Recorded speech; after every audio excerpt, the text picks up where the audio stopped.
Welcome back. Now, the latest report by the World Bank says Nigeria and other low and middle-income countries across the world, especially in Africa and Asia, spent $110 billion in lost productivity and medical expenses in treating illnesses arising from unsafe food. It added that a large proportion of the cost could be avoided by adopting preventive measures that improve how food was being handled from the farm to the consumers. The report, titled "The Safe Food Imperative: Accelerating Progress in Low and Middle-Income Countries," translates the grim statistics into economic terms to focus government attention on the need for greater investment, better regulatory frameworks, and measures that promote behavioral change. Well, joining me now to discuss this issue is an agribusiness startup expert, Mr. African Farmer Mogaji. Good morning, Mr. African Farmer. Glad to see you. Thank you for coming on the show. Right, so how would you react to this latest report by the World Bank? I find it really alarming because until they put economic figures to it, we did not have an idea of the kind of impact it's having on the system. And so if Nigeria and other low-income countries spend $110 billion, that means $110 billion that could have been used, for other productive uses. So it's really alarming and calls for concern. And the government needs to pay attention, and also the private sector involved in the value chain. Now, the report says that the large proportion of the cost could actually be avoided by adopting some preventive measures that is how to improve food from being handled from the farm to the consumer. Now, what has been your experience looking back here home now? Because they mentioned Nigeria and then some part of the Asian countries are also part of it. But let's focus on Nigeria. What has been your experience in terms of how farmers handle the food products? Well, it starts from the production. So take, for instance, crop now. When they plant the crops and when they apply the insecticides, which is harmful to humans, the handling, when they use the content, 9 out of 10, they just rinse by moving rivers, pour it back into the moving river, it flows for someone else to drink, or the nearby crops, especially maybe during dry season, would absorb those chemicals and ends up on the table. What about the fishes in the water? Yeah, it kills some. And also in some rural communities, they pour chemicals into the streams to be able to harvest the fish, and the fish ends up being consumed. So you have a lot of unhealthy practices in the country here and across the states in the country. There used to be a strong advocacy from different departments in the Ministry of Agriculture, but as the ministry didn't get the kind of funding that used to exist, you find out that the ministry could not also disseminate this information, especially with the extension agencies. Well, my colleague Temple on the other side of the studio will actually want to chip into this conversation, which is quite interesting.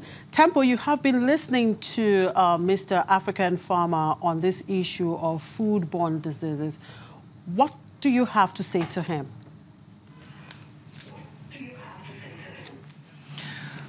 Well, our African farmers should be able to really give us some good updates about some of the biocontrols measures that I know some of the multilateral institutions represented here in Nigeria have done.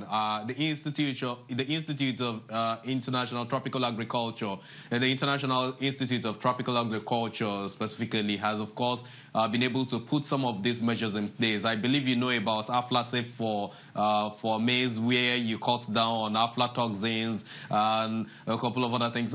How much more of this do you think we need in terms of food now? Because it looks like there are more toxins which gives birth or rise to some of these airborne diseases or foodborne diseases that the World Bank is talking about. Yes. What you've said is right. IITA is one of the global institutions that is at the forefront of best practice. across the research institutes in Nigeria, we no longer have best practice being communicated to farmers, to students. Why? Why is it? Yeah. What are the challenges? Well, let me use, it's no longer part of what is being taught. Maybe because the lecturers themselves are faced with economic challenges and the focus on trying to impact best practice is no longer there. It's constant. When I was in school studying agriculture, they took us to the farm and practically taught us these best practices, how you dispose containers, how you handle animals, how you must have your bath immediately after handling animals. Where do you have your bath now? In the colleges, it's no longer available where you have to wear gloves. So they just tell them they have to wear gloves. They don't actually let them wear the gloves and handle the animals. Yeah, but you know that most of the food we eat come from the north. Yes. So dealing with perhaps some of these uneducated farmers, yes. How do you go about that? Well, the uneducated farmers years back, date back 20 years back, understand best practice. They know if they buy this chemical, what's the content in that chemical, it's what's on the label. Now, the content in the label, in the chemical, it's not what's on the content. So they have to, 9 out of 10, first overdose the insecticides or chemicals, and so it holds it in it. Take, for instance, there was a research carried out in Unilag by a professor. They went to various markets, I think over a 2-month period, to test the vegetables, the green vegetables we consume. And they found out over that period that all the vegetables had high chemical residue.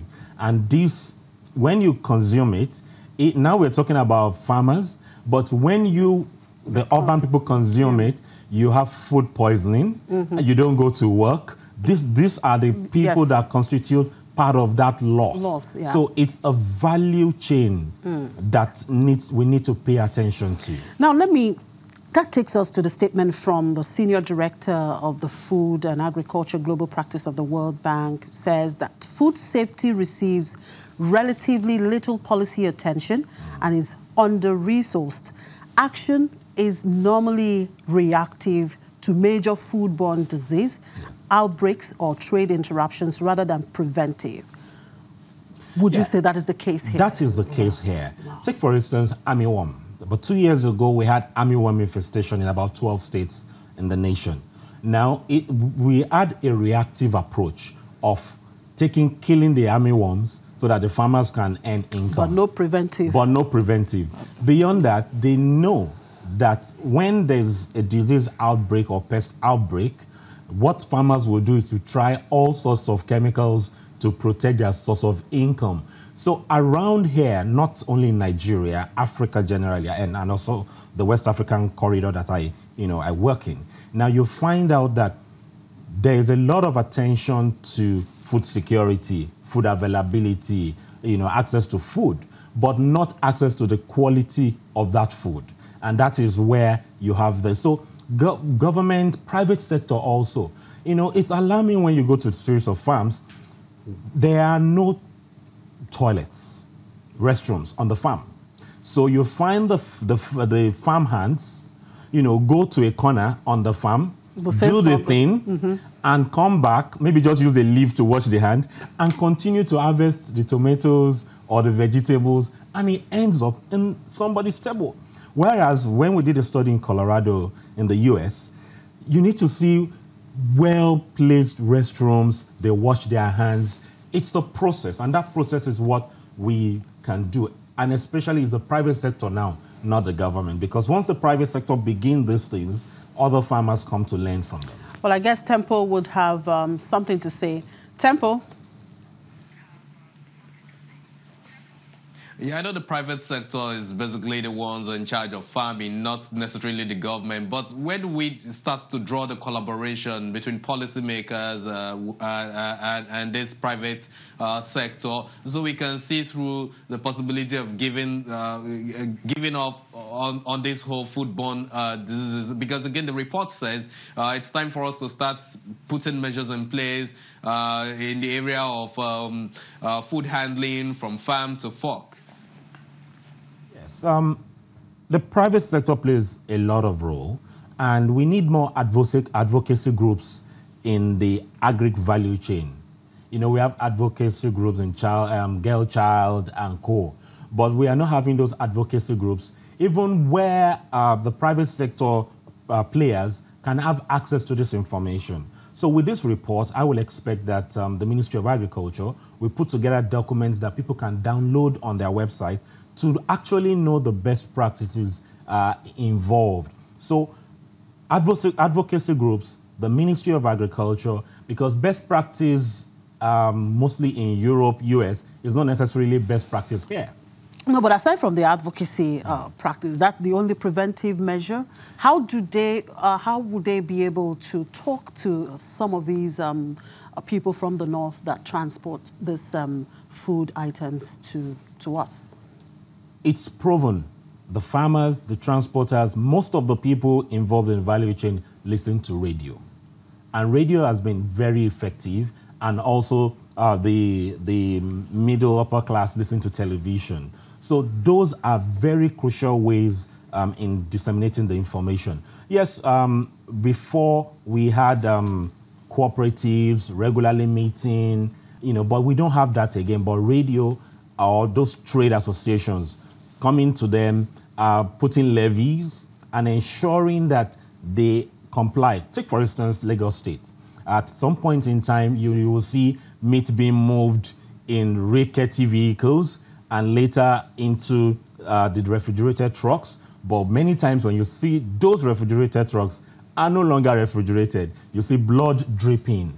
And so this is where all this contamination comes in. But Lagos State, I know they are very active in the abattoirs, but we need enforcement. We need some measure of funds and attention paid to those associations, and they get sued. Now, you talked about the private sector. Now, what is the role of government in all of this? When you talk about enforcement, are there policies and regulatory framework that should actually be put in place? They are already in place. It's the implementation. Okay. So what I know government, and I can say government is a bit overwhelmed with the challenges over the years. So bottom line is that, yes, government can pass it through the private sector, and you find a lot of people getting interested in the agri-value chain who can actually take that as a business, you know, interfacing between the producers, the processors, and the government, more like agencies or agents.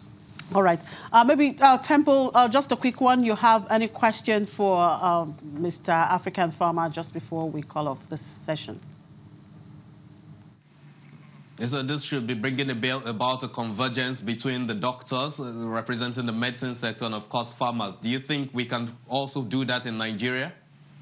Oh, yes. I think a synergy is what we really need now, where we find doctors who will move into the value chain and not set up basically hospitals that will set up labs, you know, across that value chain. So we need a mix of all professions to come in now. All right. Thank you very much, Mr. African Farmer, for your time. Thank you for having me.